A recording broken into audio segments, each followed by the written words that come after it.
السلام علیکم پیارے ویورز، ایک عجیب و غریب داستان کا یہ پارٹ 2 ہے۔ تو بسم اللہ الرحمن الرحیم، چلیے سٹارٹ کرتے ہیں۔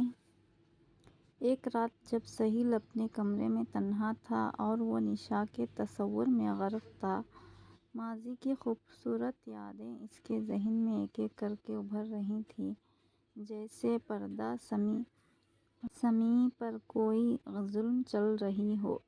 اس کو یاد آیا کہ ایک دن عید کے موقع پر سہیل نے 10 روپے نشا کو عیدی کے دیے تھے۔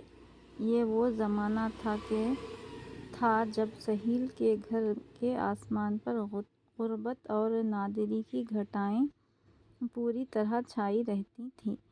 جب اس کی بہنیں عیدی کے 2 روپے کو ترستی تھیں۔ عید کے دن شہناز اپنے بچوں کے سروں پر شفقت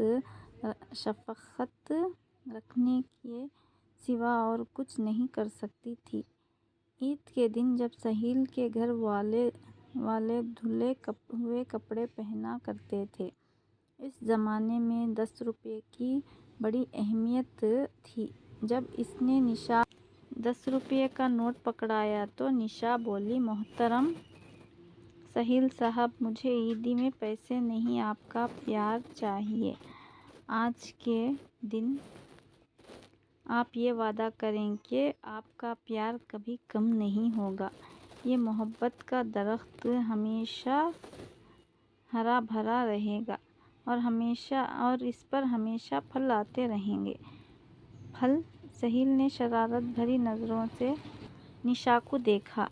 جی ہاں، پھل، نشا بولی، اور وہ بھی صرف میٹھے کھٹے نہیں۔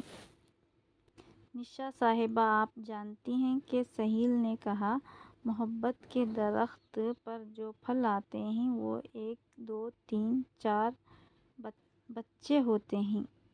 کوئی پھل ادھر گرتا ہے تو کوئی ادھر گرتا ہے۔ بدتمیز کہیں کے! نشا سہیل کے پاس سے بھاگنا چاہتی تھی، لیکن سہیل نے اس کا ہاتھ پکڑ لیا اور بولا، آج مجھے آپ سے عیدی وصول کرنی ہے۔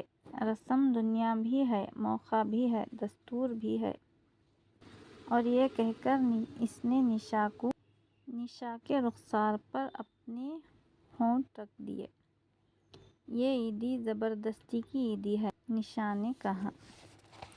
عیدی اپنا حق ہے اور اپنا حق زور زبردستی سے بھی وصول کیا جا سکتا ہے۔ سہیل، میری ایک بات مانو گے؟ یہ پیسے اپنی بہنوں کو دو، انہیں کتنی خوشی ہوگی۔ نشا سہیل نے غمناک لہجے سے کہا، ابو کے انتقال کے بعد ہمارے گھر میں عیدی لینے دینے کا چلن